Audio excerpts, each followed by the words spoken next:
présenter. Comme vous pouvez peut-être vous en douter, mon nom est Boissoane Boissy et je travaille pour l'Union européenne, à la délégation de l'Union européenne ici à Nouakchott. Et je peux vous assurer que moi-même, à l'instar de son Excellence qui n'est plus là, chaque fois que je retourne en Europe ou que je vais aux États-Unis, je suis randomly selected.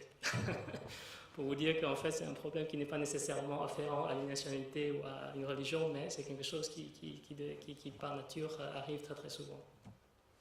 En fait, mon intervention, je voudrais intervenir par rapport à ce que vous avez mentionné, notamment sur la comparaison de la contribution ou de l'appui de l'Union européenne dans le cadre des activités de lutte contre le terrorisme et la criminalité transnationale.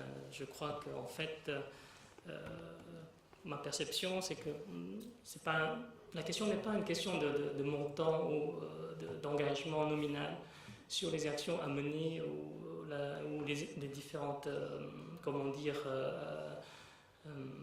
luttes, en tous les cas, le financement des moyens à mettre en œuvre pour lutter contre le fléau qu'est le terrorisme. Je pense que son Excellence, Monsieur l'Ambassadeur, a mentionné tout à l'heure et que Monsieur l'attaché militaire a aussi mentionné, c'est que malgré tous les moyens mis à disposition, finalement ce n'est pas nécessairement les instruments ou l'argent, mais c'est la volonté des personnes ou des structures du gouvernement à s'engager, à faire face à un fléau qui est, comment dire, qui touche tout le monde.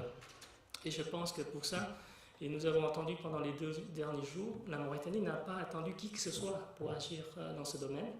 Elle n'a pas attendu que les Américains viennent pour appuyer, n'a pas attendu que les Français viennent appuyer, n'a pas attendu que l'Union européenne vienne avec le financement nécessaire. Et nous ne pouvons que vous en féliciter. Je pense que c'est aussi une des raisons qui fait le succès de la Mauritanie et qui fait l'admiration de la plupart, probablement, des personnes qui sont ici et qui voudraient s'inspirer de cette expérience, de cette volonté que d'aller vers l'avant et de prendre les choses en main. Ceci étant dit, donc, je souhaiterais aussi mentionner le fait que nous n'avons pas non plus attendu le fait qu'il y a les menaces ou les menées terroristes en Mauritanie pour coopérer avec la Mauritanie. Je crois que la coopération entre l'Union européenne et la Mauritanie remonte déjà bien avant et va certainement continuer encore dans l'avenir. Cette contribution porte, si je me permets de mentionner, sur probablement 3 aspects: humanitaires, sur les questions de développement et depuis peu sur les aspects sécuritaires. Peut-être qu'on ne sait peut-être pas, enfin nous sommes assez mauvais pour la publicité, donc je crois que peut-être quelques mentions qui à notre crédit, ce serait par exemple probablement, je crois qu'entre 50 et 60% des routes en Mauritanie ont été financées par le Fonds européen de développement. Les épaves de Nouadhibou, donc l'enlèvement qui est en train de se passer, ce sont les fonds de l'Union européenne. Vous avez mentionné les questions de gestion de frontières.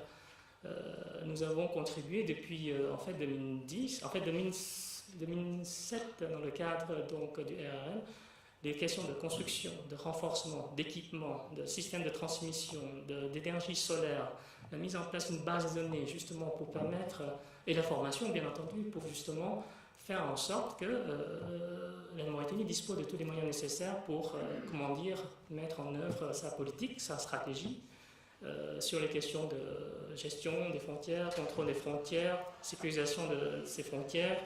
Je pense que ce sont des aspects qui sont souvent omis dans les discussions.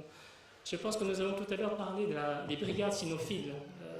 Et là, je dois mettre aussi en exergue le fait que la brigade cynophile a bénéficié aussi de l'appui de l'Union européenne, notamment au niveau de la police, et la Guardia civile a aussi appuyé donc, la formation de la structure de la brigade cynophile au niveau de la gendarmerie.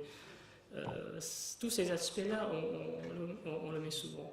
Pour revenir un peu plus sur la thématique de discussion de cet après-midi, la coopération régionale, nous essayons aussi de la porter. Donc, dans le cadre des différents instruments ou projets que nous essayons de mener, vous avez en Mauritanie un officier de liaison donc, qui, dans le cadre du projet ECAPSEN, vous êtes amené certainement savoir qu'il y a une grosse contribution de l'Union européenne au niveau du Niger, avec toute une équipe de formateurs, d'instructeurs, à la demande bien entendu des autorités nigériennes.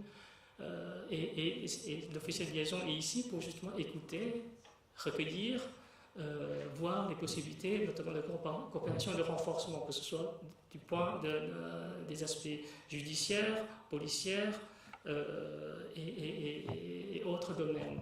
Donc, il y a une réelle volonté de notre part, bien entendu, à appuyer la Mauritanie. Et d'ailleurs, je profite aussi de l'occasion pour mentionner avec beaucoup de fierté que nous sommes heureux de pouvoir appuyer l'initiative qui a été lancée par l'IMES pour l'organisation de séminaires, justement pour pouvoir écouter, recueillir et savoir comment, à même le mieux, de pouvoir coopérer. Voilà pour mon intervention. Merci, Monsieur le Président. Question.